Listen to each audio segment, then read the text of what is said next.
On my 71st birthday, my children handed me a bill instead of a card. Not a joke, not a prank. A real bill.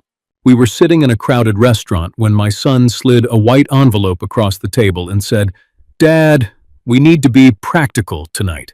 My daughter wouldn't even look at me when she whispered, "You take more than you give now." Inside that envelope were charges for groceries, rides to the doctor, holiday dinners, even something called emotional labor reimbursement. And near the bottom was a sentence that made my stomach go cold. That was the moment I realized the dinner had never been about my birthday at all. Welcome to Final Act Revenge. Before I tell you what happened after I opened that envelope, let me know where you're watching from tonight, and what time it is where you are. And please, take care of your health while you listen. Some wounds arrive quietly, especially inside families. When I looked back up from that bill, every person at the table suddenly felt like they already knew what came next. Except me. My name is Anthony Stephen, and for most of my life, I believed careful people could prevent disasters. That was probably the financial aid office in me talking.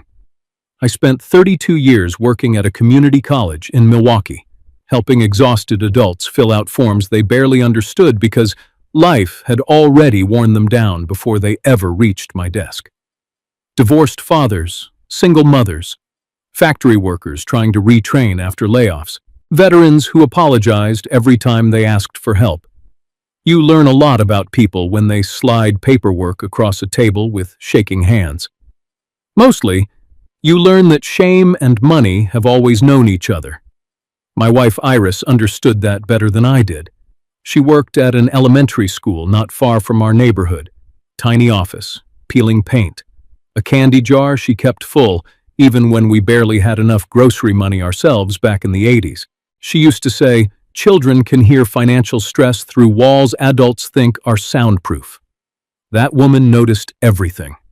We married in 1986. Small church, cheap cake.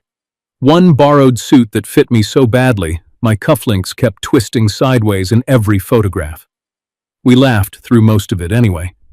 By 1997, after my son got into a minor car accident during an ice storm, Iris sat across from me at our kitchen table and said something that changed our lives. We need one account nobody touches unless life turns cruel. That became the Stephen Family Safety Account. Not a trust fund, not inheritance money, not vacation money, emergency money, hospital bills, rent during layoffs, childcare crises, transmission repairs, the kind of problems middle-class families pretend they can survive alone right until they can't. Every month, Iris and I added something to it.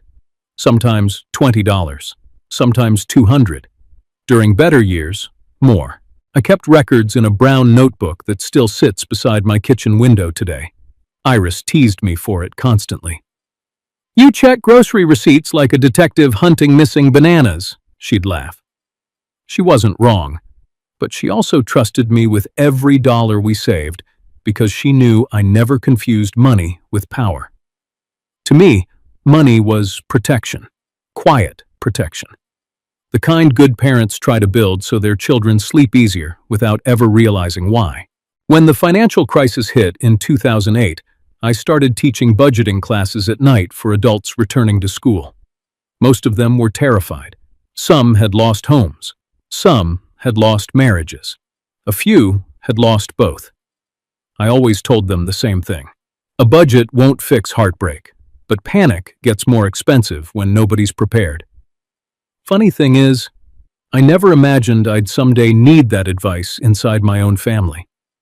After Iris died in 2020, the account became something different to me. Not just money, memory. Proof that two ordinary people spent decades trying to protect the people they loved. And for a while, that protection mattered. When my daughter needed help covering summer childcare one year, the account helped. When my son's commission checks dropped during a bad sales quarter, the account helped again. When my grandson needed a laptop for school projects, I paid for it without hesitation. I never kept score. Parents who love their children rarely do. But somewhere after the funeral, the requests changed shape. Small things at first. Dad, can the account cover this just temporarily? Dad, I'll put it back next month. Dad, you're not really using that money anyway. That last sentence stayed with me. Not because it sounded cruel, because it sounded casual. Like the account had slowly stopped representing sacrifice and started representing availability. Still, I ignored the feeling in my gut. Maybe because grief makes older people more forgiving than wise, or maybe because admitting your children see you differently feels a little like losing them twice. A few months before my 70th birthday, my son asked if he could help monitor the account online in case anything happened to me. At the time, it sounded responsible.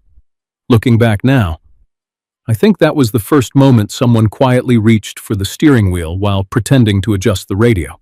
The strange thing about humiliation is that your body notices it before your mind does. Mine noticed it when nobody sang happy birthday. Not one person at that table reached for the candle sitting near the dessert tray. It was one of those cheap number candles shaped like a 7 and a 0 pressed together in blue wax. I remember staring at it while my son talked, because something about that untouched candle bothered me more than the bill itself at first. People don't forget candles accidentally, not at family birthdays. Harbor Spoon Grill was loud that night, glasses clinking. Football on televisions above the bar. Somebody near the kitchen laughing too hard at a joke that probably wasn't funny. But our table felt strangely careful, like everyone had rehearsed their emotions before I arrived. My daughter kept folding her napkin into smaller and smaller squares. My son talked too smoothly. Paige smiled every time silence became uncomfortable, which is exactly what salespeople and nervous pastors do before asking strangers for money. Even Clint looked trapped there. That man spent most of dinner staring into his iced tea like bad news might float to the surface if he waited long enough. I should have walked out the moment the envelope touched the table. But older parents don't leave situations like that quickly. We stay seated because some stubborn part of us still believes our children are about to explain themselves in a way that makes the pain temporary. I opened the envelope slowly. 3 stapled pages, color charts, expense columns, dates. Somebody had spent real time building that thing.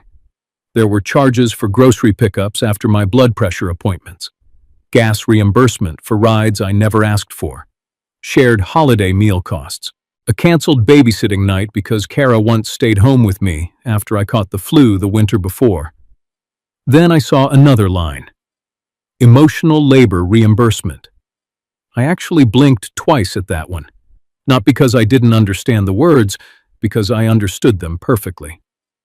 I looked up at my daughter and asked quietly, "What exactly does emotional labor reimbursement mean?"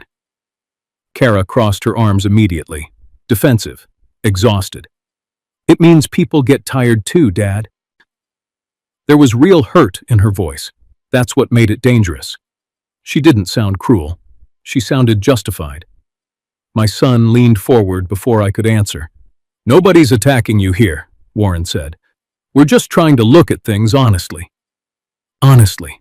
That word almost made me laugh, because honest families don't hand invoices to their father between coffee and dessert.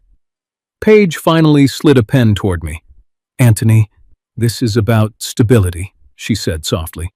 "Everybody's under pressure right now." That was the first time all night somebody used my actual name instead of Dad. I noticed. When families start replacing titles with names, emotional distance usually follows not far behind. Near the bottom of the second page, I saw several words highlighted in yellow marker. Projected account stabilization. Underneath that was a recommendation saying future financial coordination should be simplified under one authorized manager. Warren's name appeared beside it. I felt something cold settle into my chest then. Not anger yet, recognition. This dinner wasn't spontaneous concern. It was paperwork with mashed potatoes. I asked my son one question. "When did you start planning this?" Nobody answered immediately. That silence told me more than the spreadsheet ever could. At the far end of the table, my grandson Silas kept staring down at his phone. His shoulders looked tight, uncomfortable, like a teenager trapped inside an argument adults thought children couldn't understand. Then Paige spoke too quickly. "We're trying to help before something happens." Something happens. That phrase stayed with me. People say things like that when they've already imagined your decline in detail. I looked back down at the papers. Toward the bottom corner of the last page sat a sentence smaller than the rest. Authorization requested within 72 hours to prevent account disruption. 72 hours. Not someday, not whenever I felt ready. Soon, urgently, like they were afraid time might allow me to think clearly. That was when Donna, the waitress, walked near our table carrying someone else's birthday cake. Candles lit. Entire restaurant singing loudly for a little boy near the window. My family went completely silent while strangers celebrated somebody else. Donna glanced at me for half a second too long, like she understood exactly what kind of dinner this really was. I folded the papers carefully. No yelling, no dramatic speech. I just slipped the envelope into my coat pocket beside my reading glasses. Then I stood up. Warren looked nervous for the first time all evening. "Dad, don't overreact." Overreact. I almost admired that word choice, as if humiliation had proper volume settings. I reached for my coat while Kara rubbed her forehead and whispered, "This is exactly what we were afraid of." I stopped there, hand still on the chair. And for the first time all night, I realized my children weren't afraid of losing me. They were afraid of losing access. Outside the restaurant, cold air hit my face hard enough to wake me up completely. I had barely reached the parking lot when Donna hurried out carrying the untouched number candle in a napkin. She pressed it gently into my hand and said quietly, "Mr. Stephen, I don't think they booked that room as a birthday dinner." I didn't sleep much after the birthday dinner. At 70, sleep becomes fragile, even on peaceful nights. After something like that, your mind keeps reopening conversations long after the restaurant closes. I sat alone at my kitchen table around 2 in the morning with the white envelope beside a cold cup of coffee and that little blue candle Donna had handed me in the parking lot. 70. Never lit. That detail kept bothering me more than it should have, because forgotten candles happen. But untouched candles feel intentional. The next morning, Milwaukee looked gray and ordinary. Garbage trucks rattling through side streets, wet leaves stuck to sidewalks. Somebody nearby starting a lawnmower too early, like every retired man in America secretly agrees to do once autumn arrives. And somehow, the world continuing normally made the whole thing feel worse. I still went grocery shopping, still compared prices on soup cans, still stood in line behind a woman arguing over expired coupons, while country music played softly through old ceiling speakers. Humiliation doesn't pause real life. That's part of what makes it so exhausting. Around noon, my phone rang. Kara. I stared at the screen for a while before answering. Her voice already sounded tired. "Dad, are you still upset?" Still upset, like embarrassment had an expiration date. I kept my voice calm. "You handed me an invoice at my birthday dinner." Long silence. Then she sighed. "We were trying to talk honestly." "No," I said quietly. "You were trying to document me." That sentence hit harder than I expected, because Kara immediately became defensive. "You have no idea how much pressure everybody's under right now." Pressure. That word again. It floated through every conversation after Iris died. Bills, kids, jobs, inflation, mortgage rates, health insurance, everyone drowning in something invisible. Part of me understood it. That was the dangerous part. Kara started listing things she'd done for me over the past year, like reading from another spreadsheet, doctor rides, picking up prescriptions, calling during storms, bringing groceries after my blood pressure scare in February. What she didn't mention was that I paid for most of those groceries myself. or that half the doctor appointments happened because she insisted older people shouldn't drive alone after dark. But grief changes the way parents argue with their children. You spend more time questioning yourself than defending yourself. Before hanging up, Kara said something that stayed in my head all afternoon. We're just trying to make things sustainable. Sustainable. Not loving, not respectful, sustainable. I drove to the pharmacy later that afternoon to refill my prescription. Same place I'd been going for almost 12 years. Young cashier with silver nose rings, always polite. She smiled at me while typing. Mr. Stephen, do you want your son copied on future medication notifications? I looked up slowly. What? She turned the screen slightly toward me. There's already an inquiry request started for shared family access. Family access. I suddenly felt cold all over again. I told her no, calmly, politely.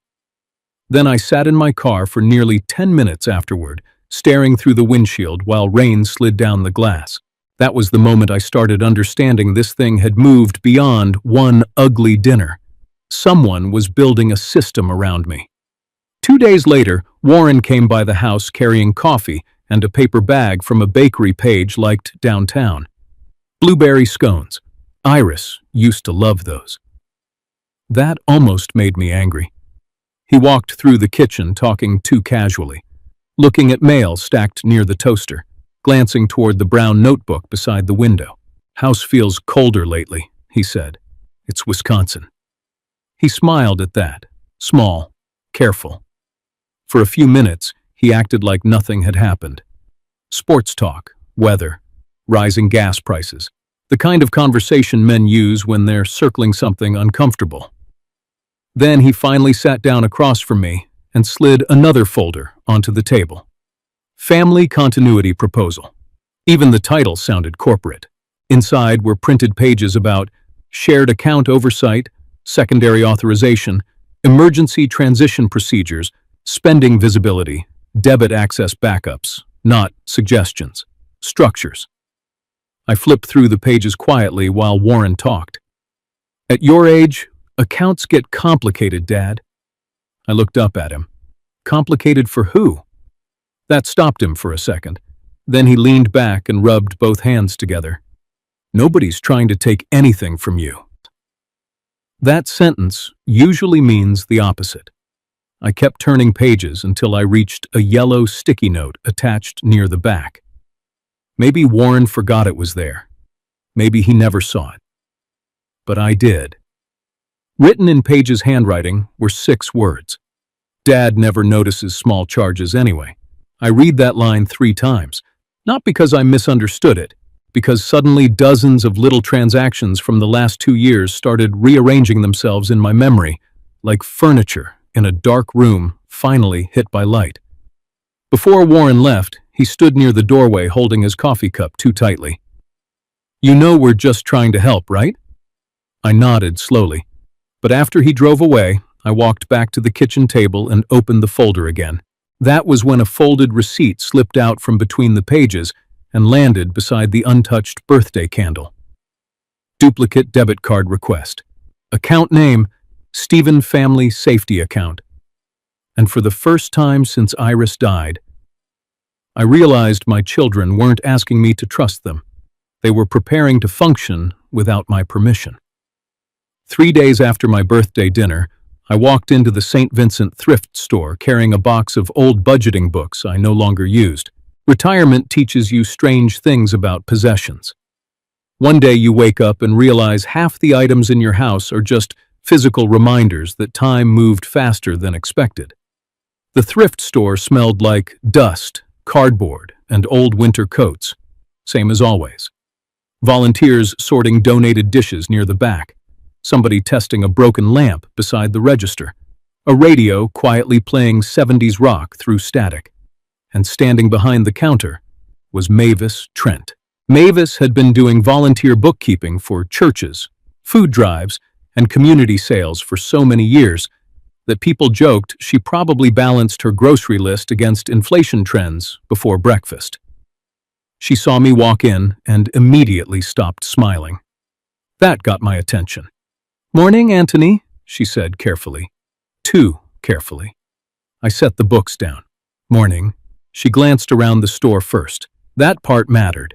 People only check who's listening when they're about to tell you something unpleasant. Then she lowered her voice.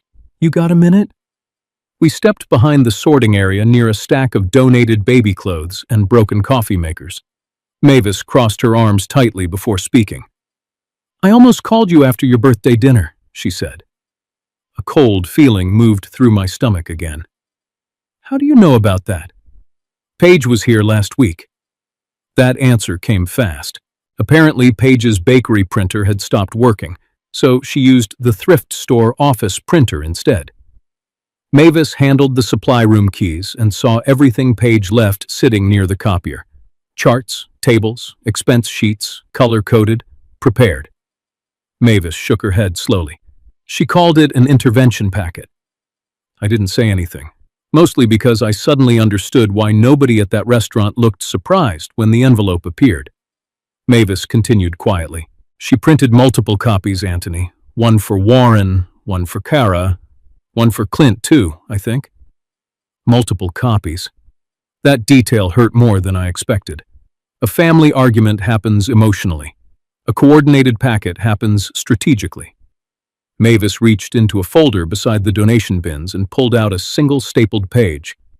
Paige forgot this behind the printer. I took it carefully. Projected account stabilization after transfer. Even the title sounded bloodless. Underneath sat percentages, withdrawal plans, monthly recommendations, emergency reserve reductions, notes about spending oversight. And there, highlighted in yellow marker, were words I couldn't stop staring at. Reduced elder discretionary spending. I actually laughed once under my breath when I read it. Not because it was funny, because sometimes humiliation becomes so organized it almost circles back into absurdity. Mavis noticed my face immediately. You okay? No, I admitted, but I'm still standing. She nodded slowly, like someone old enough to understand the difference. Then she pointed to a note clipped behind the last page, handwritten. If he gets emotional, stay calm and redirect back to the numbers. My daughter-in-law had written instructions for handling me the way customer service managers train employees to calm difficult clients. For a second, I couldn't hear the thrift store anymore. The radio disappeared. The voices disappeared. All I could hear was Iris laughing in our kitchen 20 years earlier while balancing checkbooks at the table. Help should preserve dignity, not replace it. That was one of her favorite lines. And somewhere along the way, my children had stopped seeing dignity as part of the equation entirely. Before I tell you what Mavis found clipped to the back of that packet, let me ask you something. If your own children handed you a bill for being their parent, would you answer them right there at the table? Or would you go home first and quietly see what they'd already taken? Tell me honestly, because at my age, I've learned anger fades faster than confusion. Mavis kept talking after that, though now her voice sounded more disappointed than shocked. The thing that bothered me most wasn't the paperwork, she said. It was how practiced they sounded. Practiced? She nodded. Paige said numbers keep people calm, said older people get emotional when money conversations aren't structured. Older people, not dad, not family, older people. I looked back down at the paperwork. One page showed future monthly spending categories after Warren gained management access to the account. Transportation, medical support, meal coordination, entertainment limits, entertainment limits. I sat there staring at those words while imagining my late wife hearing them out loud.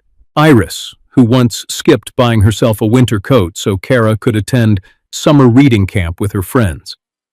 The idea that our family emergency account had somehow evolved into a monitored allowance system for my remaining years made my chest feel tight.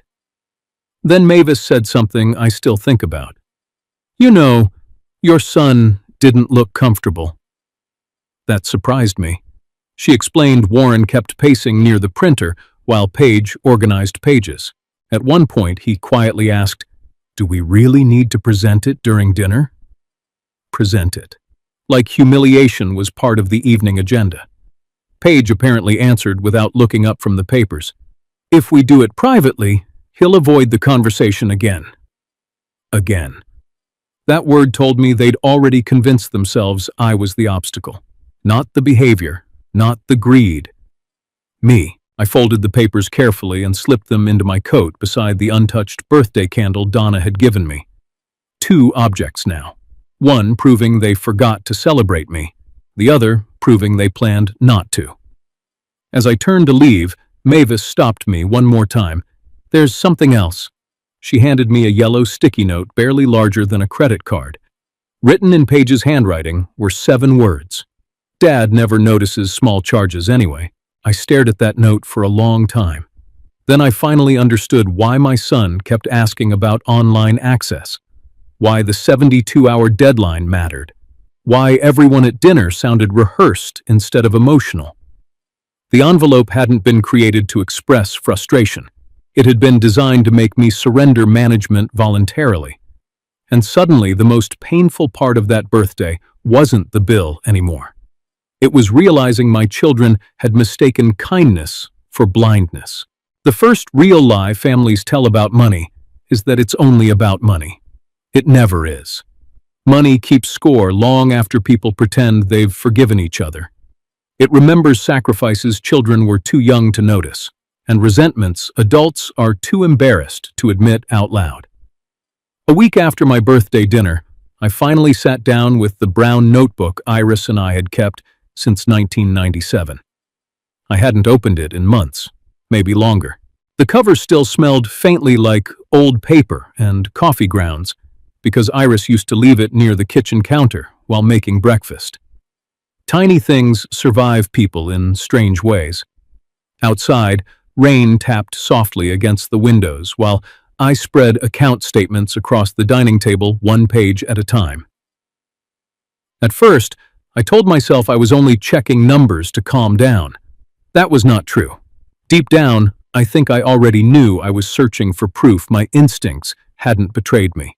The Stephen family safety account had always been simple. Emergency in, emergency out. That was the rule. But the longer I checked statements, the more the withdrawals stopped looking like emergencies. Door County Resort Deposit, $482. Commercial oven repair, $1,260. Audio equipment advance, $740.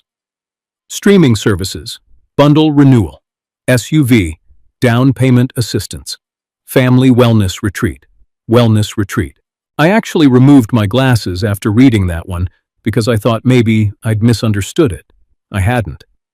And suddenly dozens of little moments from the last few years started fitting together in ways I did not enjoy. Warren talking too casually about inactive capital, Paige asking whether the account earned enough interest, Kara saying modern families needed shared financial ecosystems. Even Clint, quiet little Clint, once joking that my account was the safest bank in Wisconsin. At the time, I laughed. Now I wondered how long they'd all been mentally spending money that wasn't theirs. I kept turning pages. Then I found the line again. Emotional labor reimbursement. Seeing it on paper a second time made something inside me snap harder than it had in the restaurant. My hand hit the table before I realized what I was doing. The coffee cup rattled. Papers slid sideways. And the little blue number 70 candle rolled out from beneath the notebook and hit the floor. I stared at it there for several seconds. Bent slightly now, still unlit. That candle was becoming something else in my mind. Not decoration, evidence. The birthday had never been forgotten. It had been postponed until after the paperwork. I bent down slowly, picked the candle up, and set it beside Iris's notebook. Then I laughed once under my breath.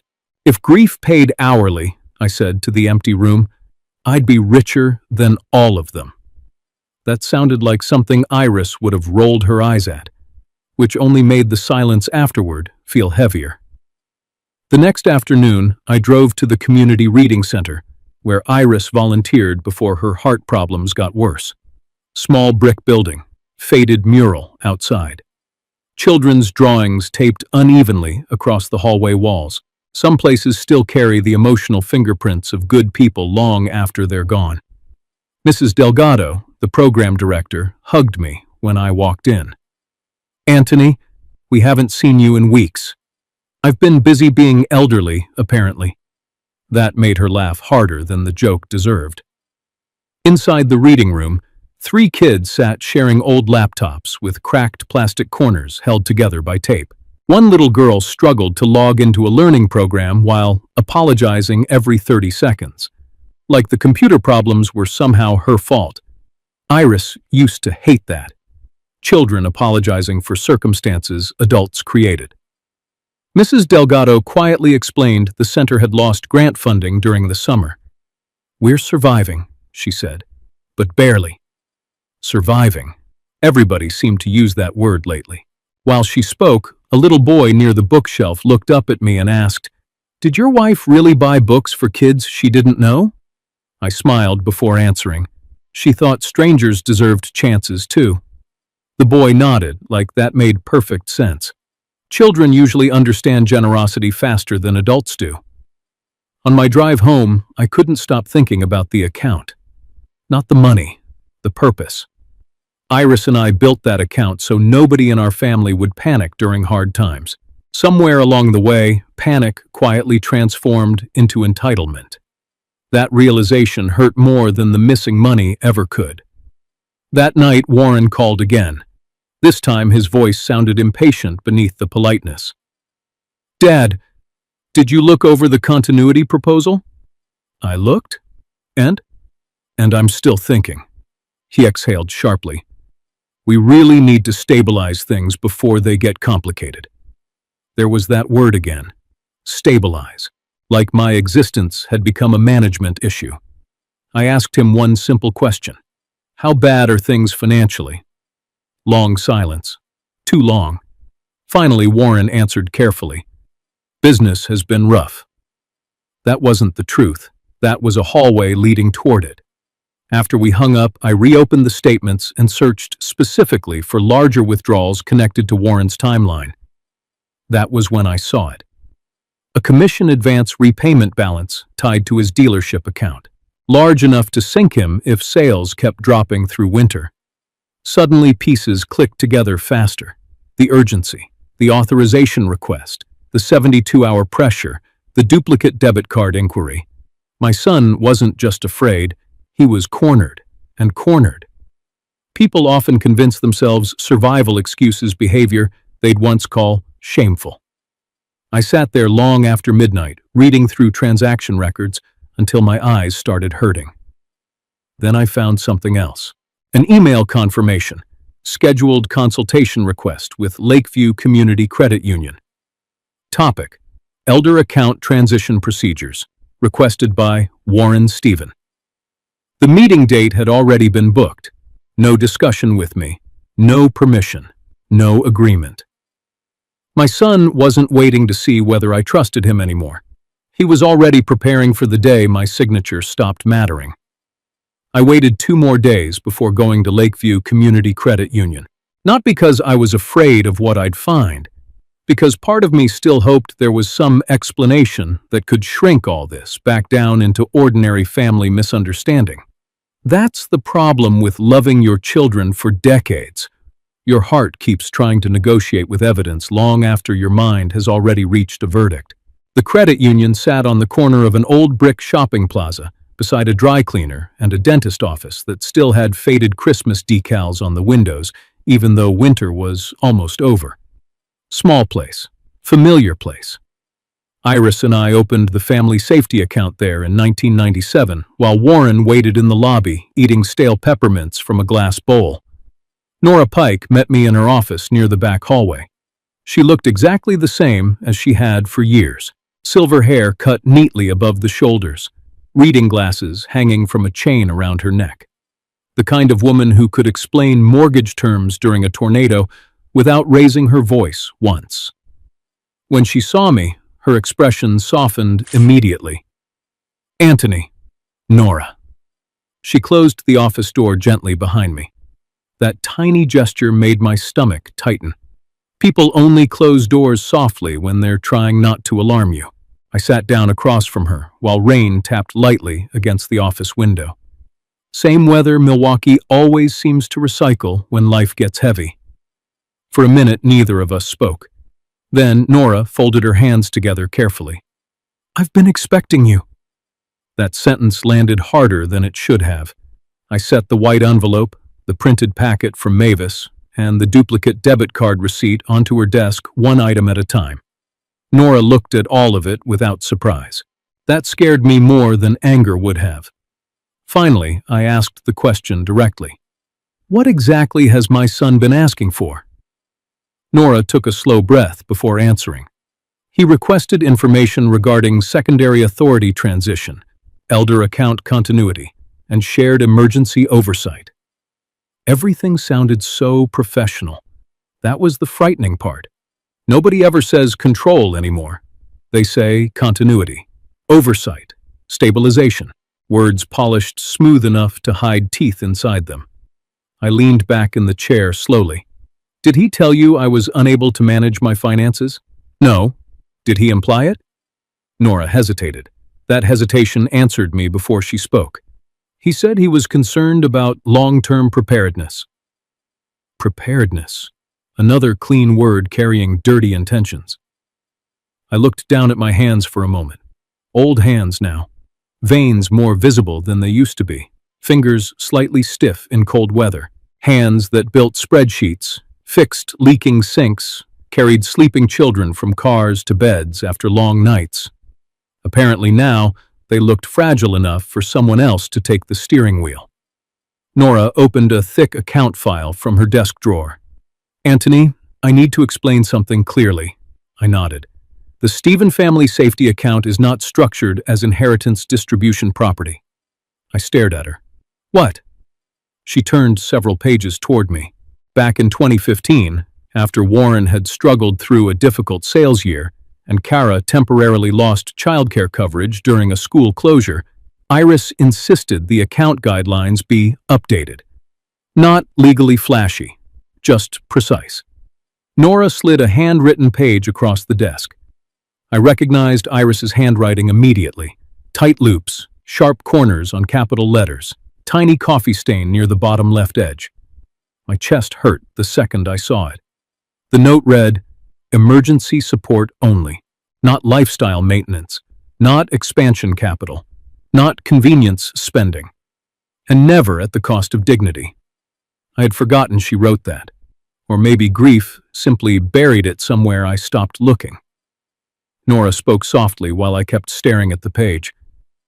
"Your wife was very clear about the purpose of this account." I swallowed hard. This was never supposed to become generational money. "No," Nora said gently. "It was a stabilization account." That word again. But this time it sounded honest.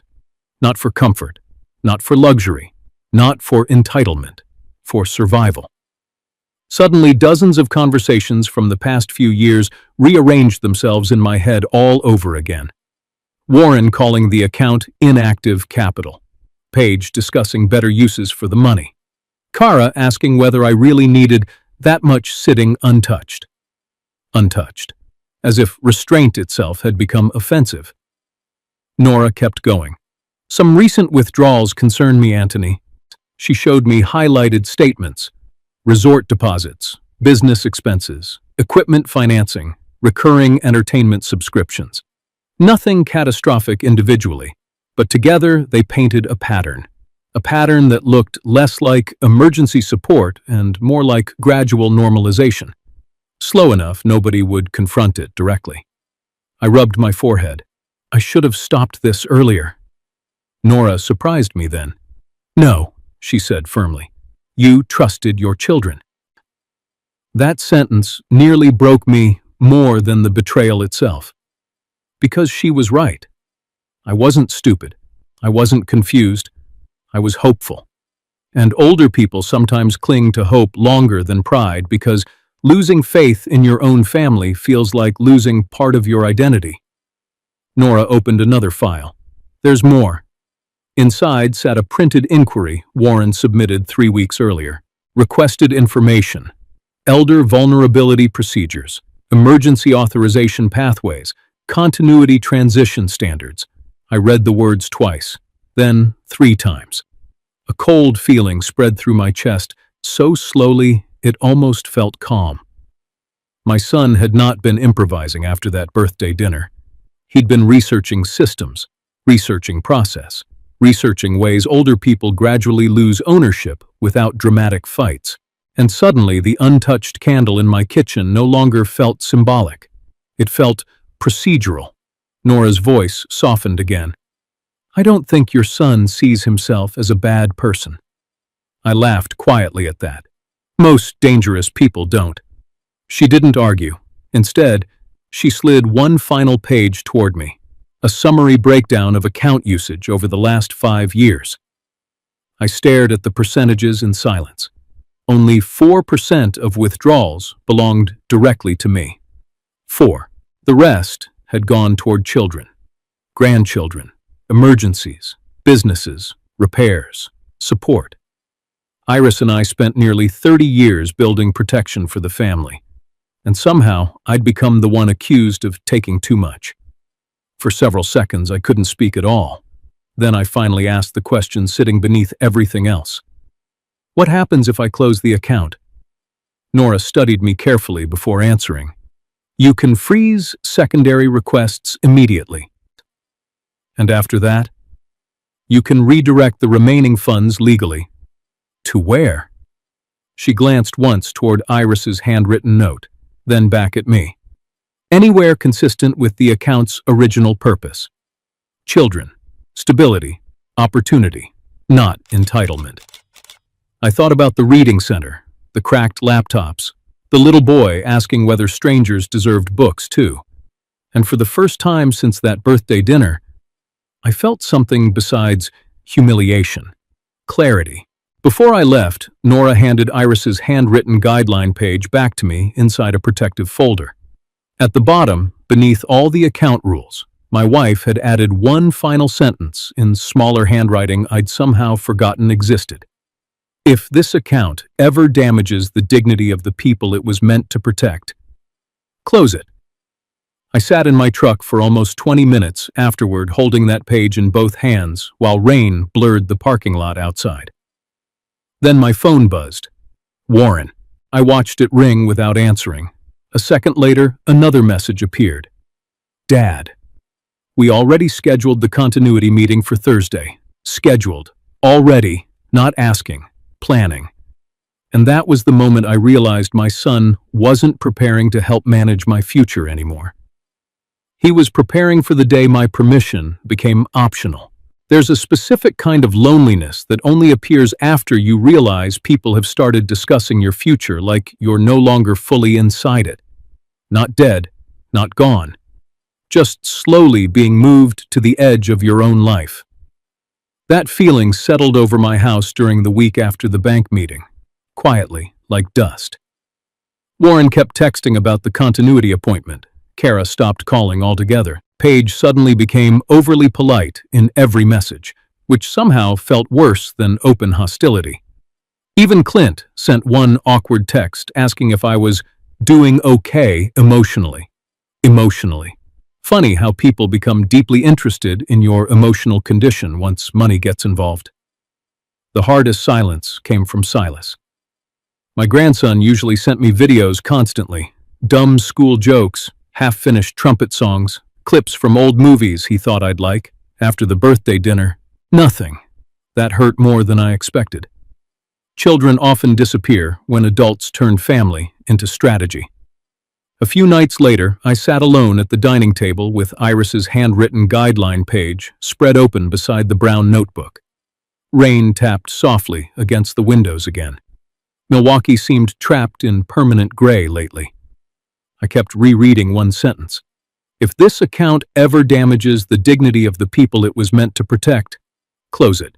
Iris always knew how to say difficult truths in very few words. I opened another drawer and found the old birthday cards she'd written before she died. That had been her idea too. Future insurance, she joked while sealing envelopes at the kitchen counter in 2019. in case I stop being available but still want to annoy you annually. At the time, I laughed so hard I nearly dropped my coffee. Now my hands shook opening the box, 70. That envelope sat near the bottom. I stared at it for a long time before finally sliding my thumb under the seal. Inside was a short note written in Iris's neat blue handwriting. Anthony, if you're reading this, then somehow you survived long enough to become 70 years old without learning how to relax properly. I smiled, despite myself. Then I kept reading. I hope the children never make you feel like a burden in the home you spent your life protecting for them. That sentence hit me harder than the restaurant ever did, because humiliation from strangers wounds pride. Humiliation from family rewrites memory. Suddenly, every sacrifice from the last 30 years came rushing back all at once. Overtime shifts, cheap vacations, delayed repairs, quiet decisions parents make every day so their children experience safety without ever seeing the cost. And now those same children had built spreadsheets measuring whether I still justified my expense. I leaned back in the chair slowly and looked at the untouched blue candle sitting beside the envelope, still bent slightly from falling onto the kitchen floor days earlier. I reached for a lighter from the junk drawer and tried to light it. Click. Nothing. Again. Click. Still nothing. The lighter was empty. I just sat there staring at it in my hand while the dark kitchen reflected faintly in the window glass. Then I laughed once.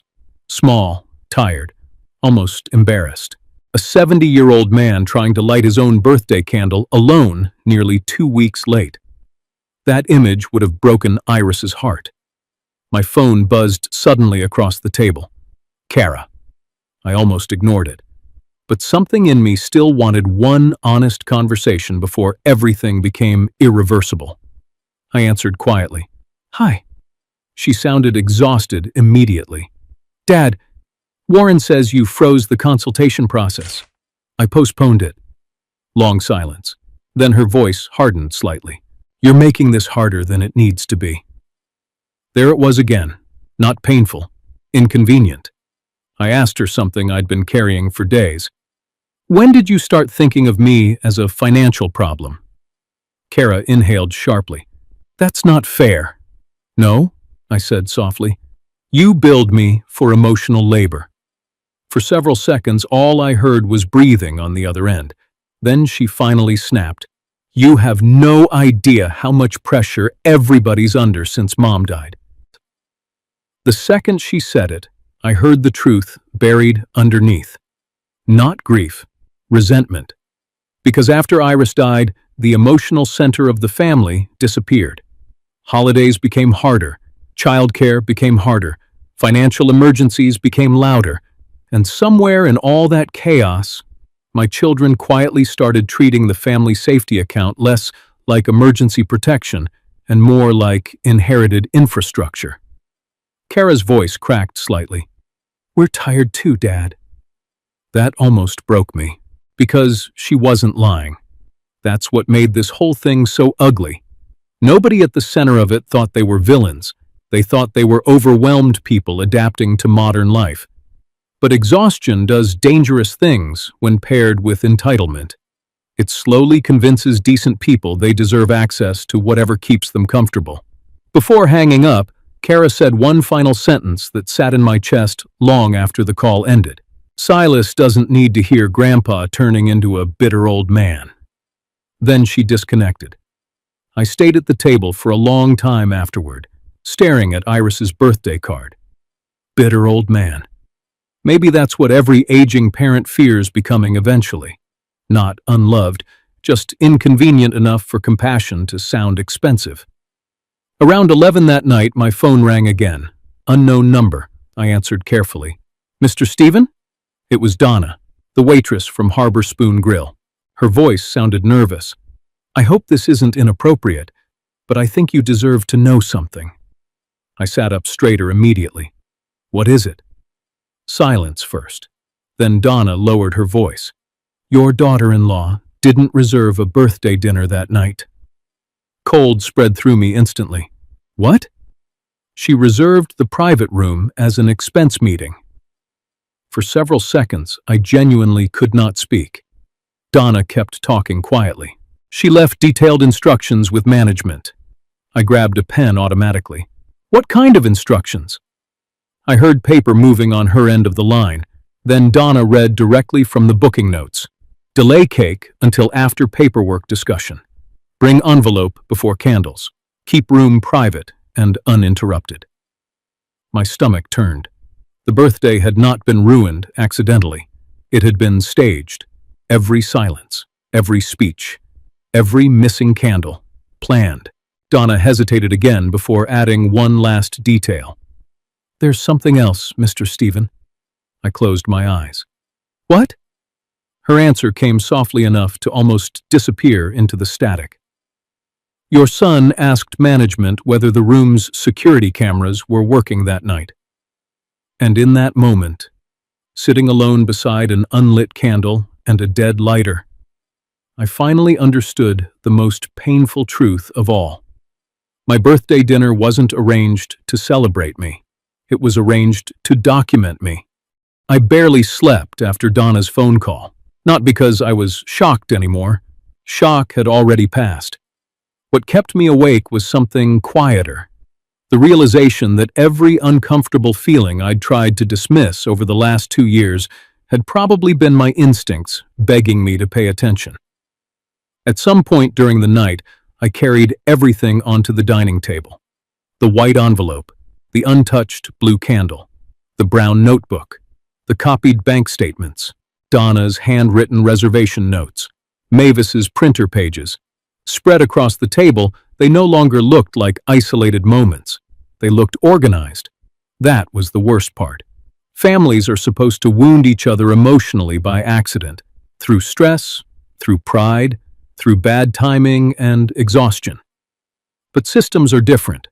Systems require planning. I sat there until almost sunrise, connecting dates and transactions like I used to during financial aid audits back at the college.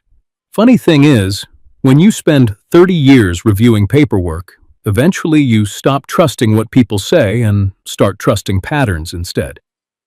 Patterns rarely lie. The duplicate debit card request happened 3 days before my birthday dinner.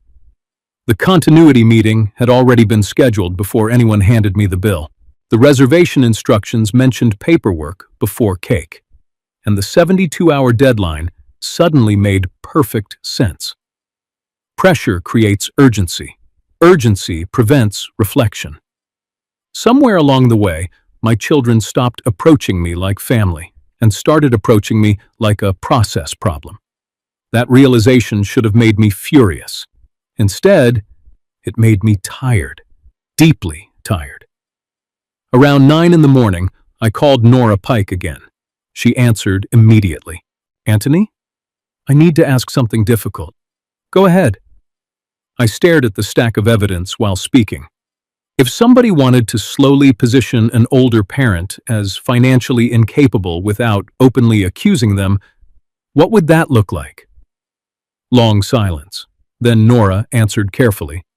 Gradual dependency narratives, shared oversight proposals, documentation of emotional instability, repeated emphasis on confusion, stress, forgetfulness, things like that. I closed my eyes, because suddenly I remembered little comments from the last year that once sounded harmless. You seem overwhelmed lately, Dad. Maybe Warren should help monitor things. You don't need to worry about details anymore. Details. My entire career had been details. Nora continued softly. Has your son discussed elder transition procedures with anyone else? Yes. Another pause. Then she said something that chilled me more than anything yet. Anthony, people rarely research those procedures unless they're preparing to justify them later. Justify them later. That sentence stayed with me long after the call ended. I spent the afternoon going through old emails and archived account notices. Somewhere around 3 o'clock, I found exactly what I feared. A consultation inquiry submitted by Warren requesting information about continuity authorization, account succession management, Cognitive vulnerability safeguards. Safeguards. Amazing how dangerous intentions always hide behind responsible language. And then something else hit me all at once. My children truly believed they were being rational. That was the tragedy underneath everything. They weren't cartoon villains sitting around plotting against me in darkness. They were exhausted adults, drowning in debt, pressure, inflation, unstable jobs, childcare costs, and fear, slowly convincing themselves my savings existed to stabilize their lives permanently. They didn't think they were stealing. They thought they were reallocating resources. Once you realize that, anger becomes much more complicated. Around sunset, somebody knocked softly on my front door. Silas. My grandson stood there holding his backpack against his chest, like a shield. "You busy?" he asked, quietly. "Never too busy for you." He stepped inside slowly, nervous, guilty, older somehow than he looked 2 weeks earlier. I made him hot chocolate, even though he pretended he was too old for it now. Teenagers always pretend they're too old for comfort, right before they need it most. We sat at the kitchen table in silence for a while until he finally spoke. "Mom's mad at me." "Why?" He stared down at the mug. "Because I didn't delete something." The room suddenly felt very still. Silas pulled his phone from his hoodie pocket and placed it on the table between us. "There's a video." I didn't touch the phone immediately. Part of me already knew whatever lived inside it would hurt. Silas swallowed hard. "I recorded part of the conversation after you left the restaurant." My chest tightened. "Why?" "Because everybody started acting weird." He opened the video with shaking hands. The audio began blurry at first. Restaurant noise, dishes clinking, someone coughing nearby. Then Paige's voice became clear. "Once he signs, everything stabilizes." Kara sounded exhausted. "He's gonna make this emotional for days." Then Warren spoke. "Just don't push too hard yet." Not cruel, not angry, careful, like a man managing risk instead of talking about his father. The video continued, and then Paige laughed softly before saying the sentence that nearly stopped my heart. "He already feels guilty for surviving Iris anyway." Silas looked up at me immediately after it played. "I'm sorry, Grandpa." For several seconds, I genuinely couldn't speak. Because Paige was right about one thing. I did feel guilty. Anyone who loses a spouse after 40 years together carries survivor guilt, whether they admit it or not. You wake up beside silence long enough, and eventually, part of you starts apologizing internally for still existing. And suddenly, I understood something terrifying. They knew that. My family knew exactly where the emotional fracture lived, and they had quietly started pressing on it, not violently, strategically. I turned the phone screen off gently and pushed it back toward Silas. "Does your dad know you recorded this?" Silas shook his head immediately. "No." That mattered, because if Warren didn't know about the video, then for the first time since all this began, I finally had something uncontaminated by preparation, real behavior, real voices, real intent. Night settled outside while Silas sat beside me at the kitchen table. The untouched candle still rested near the notebook where I'd left it earlier. He stared at it for a second. "Did they really forget your birthday?" I looked at the bent blue candle quietly. "No," I said softly. "Forgetting would have hurt less." After Silas left, I called Nora one final time. "I'm ready," I told her. Her voice lowered immediately. "For what?" I looked across the table at Iris's handwriting, at the evidence, at the life my wife and I spent decades building carefully, one sacrifice at a time. Then I answered, "I want to redirect the account." Silence. Then Nora asked gently, "Are you certain?" I thought about the reading center, the broken laptops, the children Iris used to buy books for, the difference between helping people survive and helping people avoid consequences. And for the first time since my birthday dinner, my answer came without hesitation. Yes. Nora exhaled slowly. If we activate the transfer tomorrow morning, the family safety account legally stops being a family resource. I stared at Iris's note one last time. Then I asked the question that changed everything. And after tomorrow, what does it become? Nora answered softly. A fund for children your wife believed deserved better adults. And sitting there alone in the quiet house my family once filled with noise, I finally understood exactly where the money belonged. The family meeting happened on a Thursday morning. Cold wind, gray sky, Milwaukee looking tired the way Midwestern cities often do near the end of winter. I arrived at Lakeview Community Credit Union 10 minutes early carrying a small paper folder under my arm. Inside it sat the white birthday envelope, Donna's reservation notes, the duplicate debit card receipt, Iris's handwritten guideline page, and tucked carefully beside all of it, the bent blue number 70 candle.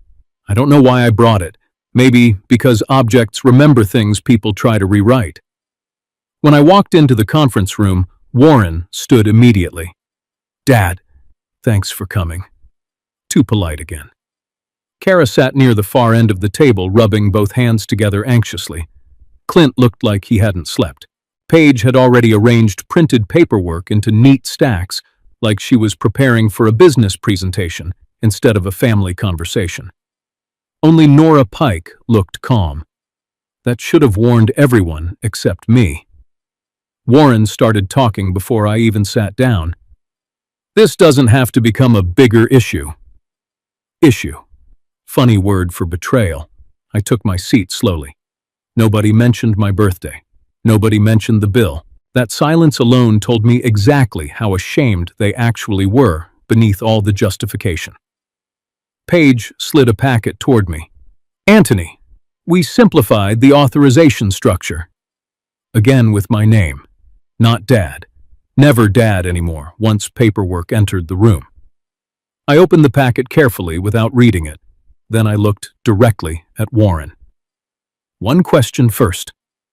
He nodded cautiously. Were the restaurant security cameras working that night? Every face at the table changed immediately. Small reactions tell the truth faster than speeches ever will. Kara froze. Clint looked confused. Paige stopped breathing for half a second, and Warren's eyes widened just enough for me to know Donna had been telling the truth. No idea what you mean, he answered too quickly. I nodded slowly. That's what I thought. Silence settled over the room heavily after that. Then Warren shifted back into presentation mode. Dad, this is about making sure everything stays stable moving forward. Stable. There was that word again. I reached into my folder and pulled out the white envelope from my birthday dinner. The same one they slid across the restaurant table while other families celebrated around us.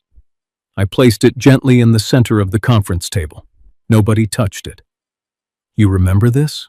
I asked quietly. No answer. So I opened it myself. Then I began reading out loud. Transportation reimbursement. Paper rustled softly in my hands. Holiday meal participation. Kara lowered her eyes. Prescription pickup inconvenience adjustment. Clint rubbed his forehead hard. And finally, emotional labor reimbursement. That one hung in the room like smoke. I looked directly at Paige. What exactly was the hourly rate for loving your father-in-law? She opened her mouth immediately. That's not what... No, I interrupted softly. It's exactly what? Warren leaned forward. Dad, this isn't productive. I almost laughed, because humiliation apparently only became unproductive once the wrong person started reading it aloud. Then there was a knock at the conference room door. Donna stepped inside holding several printed papers nervously against her chest. Behind her stood Silas. Every ounce of color disappeared from Paige's face. Nora calmly gestured toward the empty chairs. Please come in. Donna sat carefully before speaking. I brought copies of the reservation notes requested from Harbor Spoon Grill. Requested. Legal language suddenly filling the room my children thought they controlled. Donna slid the pages onto the table one by one. Private expense meeting. Delay cake until after paperwork discussion. Bring envelope before candles. Nobody spoke. The silence became unbearable. Then Donna quietly added, "There was never a birthday package reservation made for Mr. Stephen." I watched Warren close his eyes briefly after hearing that. Not anger, regret. Too late regret, but real. Paige finally snapped first. "We were trying to help." The volume startled even her. "Help," I repeated softly. "You staged a financial intervention during my birthday dinner." Kara started crying quietly. Actual tears this time. But guilt sounds different once evidence enters the room. Then Silas slowly placed his phone onto the conference table. "There's more." Warren looked confused immediately. "What's that?" Silas didn't answer him. He only pressed play. Restaurant noise filled the room again. Then Paige's recorded voice. "Once he signs, everything stabilizes." Kara. "He's gonna make this emotional for days." And finally the line that broke whatever remained between us. "He already feels guilty for surviving Iris anyway." Nobody moved after that. Nobody. Even the heating vents suddenly sounded loud. Warren stared at the table like somebody had removed the floor underneath him. Paige crossed her arms defensively but wouldn't look at me anymore. Kara covered her mouth with both hands. I sat there quietly, while 30 years of sacrifice rearranged themselves inside my chest into something colder and clearer than pain. Nora finally opened a separate file folder. "There's one final matter we need to address." Her voice sounded almost painfully professional now. She reviewed duplicate debit card requests, unauthorized transition inquiries, secondary access preparations, non-emergency withdrawal patterns. Then she calmly stated the total amount tied to questionable account usage over the last several years. $39,580. The number hit the room harder than yelling ever could. Clint whispered, "Jesus." I looked at Warren. "You billed me for groceries while using the account for resort deposits." He tried to answer. "Dad, business got bad and you thought I became easier to manage than the problem itself." That shut him down completely. I reached into my folder again and pulled out the bent blue candle. Silas stared at it immediately. I set it beside the birthday envelope. "You forgot one expense on the bill," I said quietly. Nobody spoke. I looked directly at all three of my children. The cost of teaching my family gratitude. Paige looked away first. Then slowly, very slowly. I opened my phone, logged into the account, pressed the authorization settings, and selected Remove Secondary Access Requests. Warren sat forward instantly. "Dad!" Too late. Second button. Freeze transition process. Kara began crying harder. Third button. Transfer reserve balance. The room went completely still. Nora looked down at her screen and confirmed softly, "The Stephen family safety account is now permanently closed." Nobody breathed. Then Paige finally whispered, "You gave it away?" I looked at her calmly. "No." I thought about Iris reading to children in cramped classrooms, broken laptops at the community center, kids apologizing for circumstances adults created. Then I answered. I gave it somewhere people still understand the difference between help and ownership. Nora slid the final paperwork across the table. The new account title sat clearly at the top. Iris Stephen Learning Fund. Warren looked physically sick now, not angry anymore, just hollow. "Dad," he whispered, "I was trying to hold everything together." I believed him. That was the tragedy. But desperation doesn't erase damage. Sometimes it only explains it. I stood slowly and gathered the envelope, the candle, and Iris's handwritten note back into my folder. Then Warren asked the question that finally sounded honest. "If I fix this someday, Is there still a way back? I looked at my son for a very long time before answering, and for the first time since that birthday dinner, he no longer looked afraid of losing the account. He looked afraid of losing me. 6 months later, Milwaukee finally thawed. The snowbanks shrank into dirty little piles near parking lots. Kids started riding bicycles again. Old men returned to arguing about baseball outside hardware stores like winter had personally offended them. Life moves forward whether families heal properly or not. That's one of the hardest truths aging teaches you. Warren sold the SUV before summer. Not dramatically. No public collapse. No screaming fight. Just quiet financial reality finally arriving after years of pretending the family safety account would always absorb bad decisions before consequences could fully land. Paige downsized the bakery operation and started working longer hours herself instead of expanding too quickly. Clint picked up additional freelance sound work on weekends.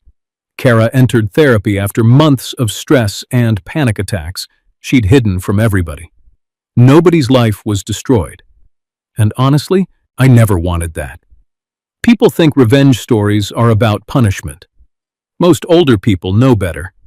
Real pain usually comes from finally removing the cushion that allowed unhealthy behavior to continue comfortably. The strange thing is, once the account disappeared, conversations slowly became more honest. Shorter, too. Nobody called me to discuss stability anymore. They asked simpler things. How are you feeling? Did your doctor appointment go okay? Want company for dinner? No spreadsheets attached. I spent most mornings volunteering at the community reading center where Iris used to work. The Iris Stephen Learning Fund paid for. New laptops, after-school reading programs, music classes, transportation vouchers, summer literacy scholarships. Small things. But small things change childhoods more often than people realize. One afternoon, I watched a little girl open a brand new backpack donated through the fund. She hugged it against her chest like someone had handed her safety itself. That nearly broke me, because Iris would have loved that moment more than any bank balance. Silas started visiting more often, too. One Saturday, he brought camera equipment into the reading center and said he wanted to make a short documentary about his grandmother. School project, he claimed. Teenagers always pretend emotional things are assignments first. We spent hours recording interviews with volunteers while children ran through the hallway laughing loud enough to shake the old building walls. At one point, Silas asked me quietly, "Do you think Dad's a bad person?" That question deserved honesty, so I gave him some. "No," I said.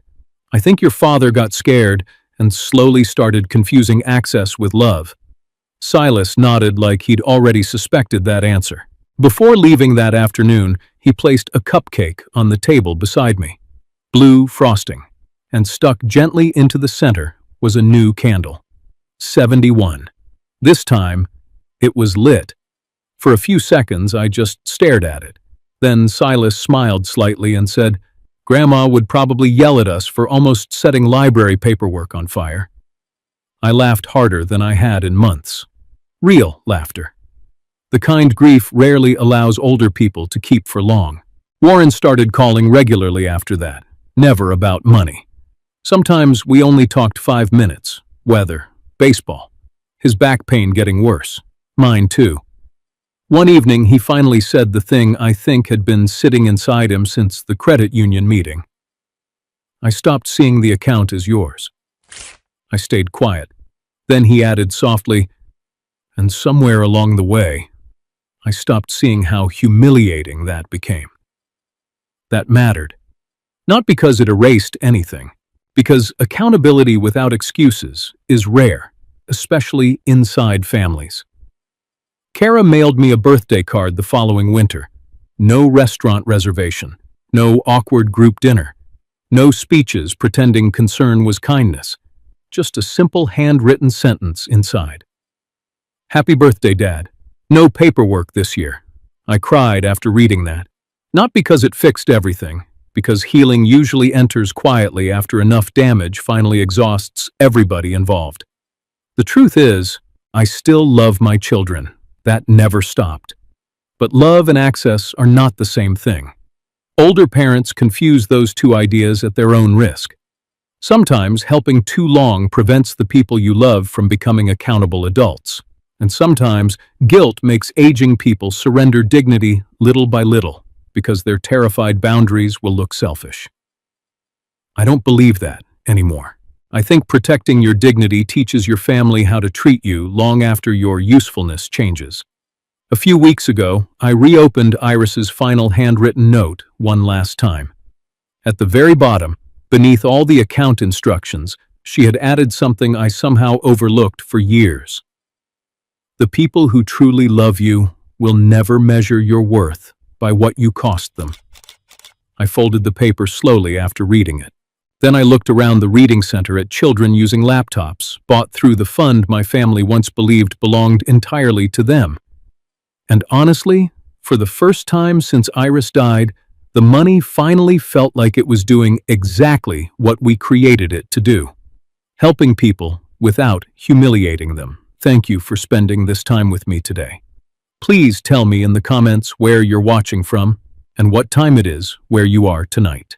And wherever you are, please take care of your health and never let anyone convince you that growing older makes your dignity negotiable. If this story touched you even a little, don't forget to subscribe to Final Act Revenge. Another story is waiting for you on your screen right now, and YouTube believes you may enjoy that one too.